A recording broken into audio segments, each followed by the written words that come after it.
Dinosaurs, जो रेंगने वाले जीवों के वंशज थे, लेकिन आकार में बहुत ही बड़े। डायनासोर्स ने पृथ्वी में बहुत ही लंबे समय तक राज किया। करीब 14 करोड़ सालों तक इस धरती पर इन दैत्याकार छिपकलियों का राज था। परंतु उसके बाद क्या हुआ? आखिर ये डायनासोर्स कहाँ विलुप्त हो गए? आखिर वो कौन सी घटना थी जिसने इनका नामो निशान मिटा दिया? इसे जानने के लिए हमें समय में फिर से पीछे जाना होगा। तो आइए चलते हैं आज से 6.5 करोड़ साल पीछे। आज से करीब 6.5 करोड़ साल पहले धरती का मौसम काफी सुहाना था। चारों तरफ पेड़ पौधे, सूरज की धूप, समुद्र से आती ठंडी ठंडी हवाएं और ये डायनासोर। परंतु यहाँ डायनासोर के अलावा एक और प्रजाति भी था जो आकार में बहुत ही छोटा था और ये आज के चूहे जैसा दिखता था। असल मायनों में यही हमारे प्राचीन पूर्वज थे और आगे चलकर हम इन्हीं से विकसित होने वाले थे। ये थे मैमल्स, यानी स्तनधारी जीव। आपकी जानकारी के लिए मैं बता दूं कि डायनासोर्स अंडे देते थे, लेकिन मैमल्स अंडे नहीं देते हैं। हम इंसान भी एक मैमल हैं। उस वक्त ये मैमल्स डायनासोर्स के डर से जमीन के अंदर बिलों में छुपकर रहते थे और इनकी यही खासियत इनके लिए वरदान बनने वाला था। जब ये सारे जीव आराम से धरती में अपना जीवन बिता रहे थे, उस वक्त एक 10 किलोमीटर के डायमीटर वाला एक एस्टेरॉयड सीधे धरती की ओर बढ़ रहा था। धरती के ग्रेविटेशनल फील्ड में घुसते ही इसका रफ्तार एकाएक और तेज हो गया। प्रत्येक सेकंड के साथ साथ ये धरती के करीब और करीब बढ़ता जा रहा था। करीब 70,000 किलोमीटर प्रति घंटे के रफ्तार से यह धरती के वायुमंडल में प्रवेश करता है। धरती के वायुमंडल में घुसते ही घर्षण की वजह से ये एक आग के गोले में बदल गया। इसकी चमक इतनी अधिक थी कि इसके 800 किलोमीटर के रेडियस में आने वाले सभी जीव पूरी तरह से अंधे हो चुके थे।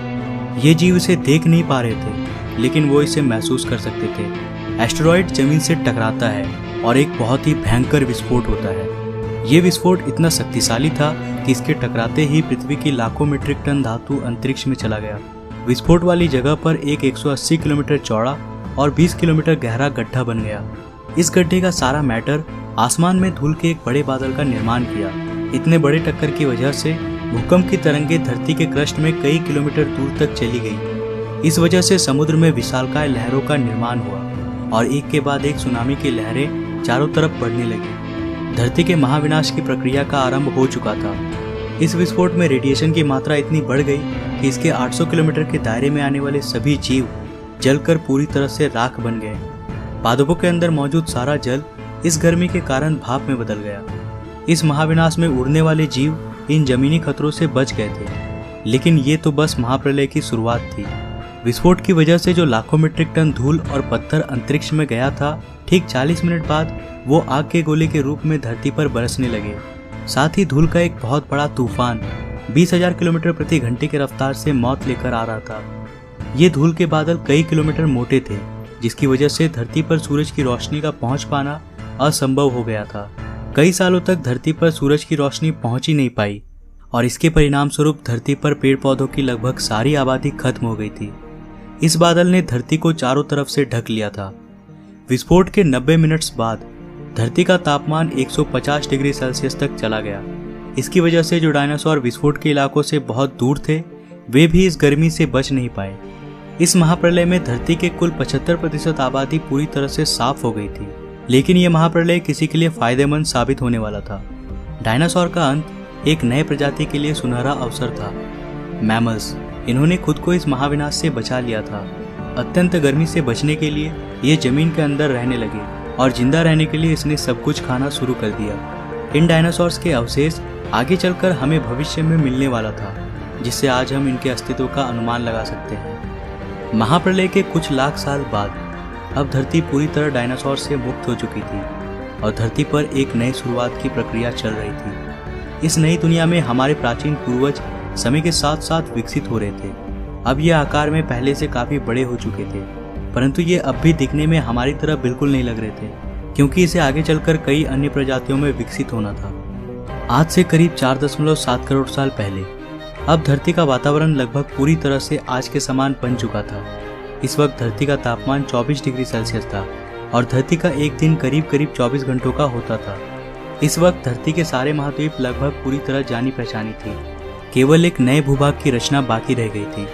धरती के टेक्टोनिक प्लेट्स में एक बार फिर से हलचल हुई, जो धरती के दो बड़े बड़े द्वीपों को एक दूसरे के पास ले जा रही थी। ये वही भूभाग है जहां आज इस वीडियो को देखने वाले अधिकतर लोग रहते हैं। ये है इंडिया, जो एशिया महाद्वीप की ओर तेजी से बढ़ रहा था। इन दोनों द्वीपों के आपस में टकराने की वजह से एक नए भू श्रृंखला का निर्माण हुआ, एक नई पर्वत श्रृंखला, हिमालय। और यह है दुनिया की सबसे ऊंची चोटी, माउंट एवरेस्ट। इस पर्वत श्रृंखला में गिरने वाला बर्फ आगे चलकर कई नदियों का निर्माण करने वाला था, जो भविष्य में दुनिया के लगभग आधी आबादी को पीने का पानी मुहैया कराने वाली थी। लेकिन यहाँ धरती पर अब भी कुछ कमी रह गई थी। धरती पर अभी भी कोई चीज लापता थी। वे थे हम मनुष्य। लेकिन परिस्थितियां अब बदलने वाली थी। आज से 40 लाख साल पहले अफ्रीका के पूर्वी इलाके में एक नए पर्वत श्रृंखला का निर्माण हुआ, ईस्ट अफ्रीकन रिफ्ट वैली। ये पर्वत यहाँ आने वाले मानसूनी हवाओं के लिए एक अवरोध बन गई थी और इस वजह से यहाँ के जंगलों में बारिश आनी बंद हो गई। यहीं इसी जंगल में रहते थे एप्स। ये पेड़ के ऊपर रहते थे जहाँ उनको खाने की कोई कमी नहीं थी। इस वजह से ये हमेशा पेड़ों पर ही रहते थे। लेकिन अब यहाँ समय के साथ साथ सूखा पड़ने लगा। बिना बारिश के जंगल पूरी तरह साफ हो गई और इन एप्स के लिए खाने की समस्या उत्पन्न हो गई। खाने की तलाश में इन्होंने पेड़ों से उतरने का निर्णय लिया। यह है एडिपिथेकस रेमिडस। ये हमारे पूर्वज थे जिन्होंने एक बहुत बड़ा निर्णय लिया था। इनका दिमाग एक संतरे जितना बड़ा था और आकार में ये महज 4 फीट लंबे होते थे। कई हजार सालों के विकास क्रम के बाद हमारे पूर्वज अब 2 पैरों पर चलने लगे। इससे ऊर्जा कम खर्च होती थी और ये चलते हुए भी खा सकते थे। अब इनका दिमाग भी तेजी से बढ़ रहा था। ये धीरे धीरे होशियार बन रहे थे। समय के साथ साथ विकास की प्रक्रिया चलती रही। हमारे पूर्वज धीरे धीरे विकसित होने लगे और इनका दिमाग भी धीरे धीरे बड़ा होने लगा। समय के साथ साथ इन्होंने पत्थरों से हथियार बनाना सीख लिया। अब शिकार करना काफी आसान हो गया था। समय के बीतने के साथ साथ हमारे पूर्वजों ने आग को काबू करना सीख लिया। आग की खोज हमारे पूर्वजों के लिए सबसे बड़ी खोज थी। ये उन्हें गर्मी, रोशनी और अंधेरों में सुरक्षा देती थी और इसी वजह से अब परिवार भी बनने लगे। हमारे पूर्वज अब साथ साथ रहने लगे। इससे वे सुरक्षित रहते थे। आग में पका मांस को चबाने में कम ऊर्जा खर्च होती थी और इसी वजह से ये ऊर्जा अब इनके दिमाग में खर्च होने लगी। हमारे पूर्वजों का दिमाग अब काफ़ी बड़ा हो चुका था।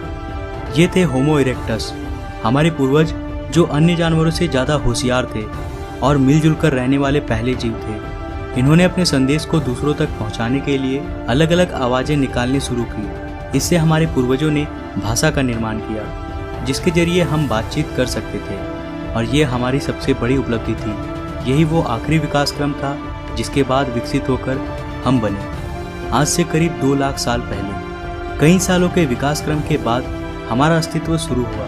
हम होमो सेपियंस यानी बुद्धिमान जीव।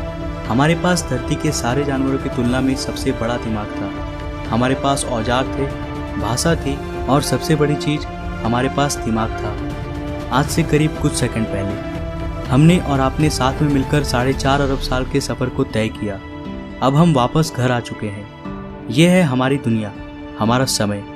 आज हम काफ़ी विकसित और आधुनिक बन चुके हैं। आज हम अपने आसपास घटने वाली घटनाओं को पूरी तरह समझ सकते हैं। हम जानते हैं कि ये समुद्र कहाँ से आए। हम आज ये भी जानते हैं कि यह ज़मीन जहाँ हम खड़े हैं उसका निर्माण कैसे हुआ और आखिर में धरती में जीवन कहाँ से आया था। लेकिन हमारा सफ़र अभी भी खत्म नहीं हुआ है। हमें अभी और भी आगे जाना है। हमें इस संसार को और अच्छे से समझना बाकी है। तो आज के लिए बस इतना ही। अगर आपको यह वीडियो पसंद आया तो इसे लाइक ज़रूर करें और नीचे कमेंट में बताएं कि आपको ये सफ़र कैसा लगा। अगर आप नए हैं इस चैनल पे तो चैनल को सब्सक्राइब करने के साथ साथ नोटिफिकेशन बेल को भी ऑन कर ले। मैं मिलता हूँ फिर से एक नया इंटरेस्टिंग वीडियो के साथ। तब तक के लिए बाय।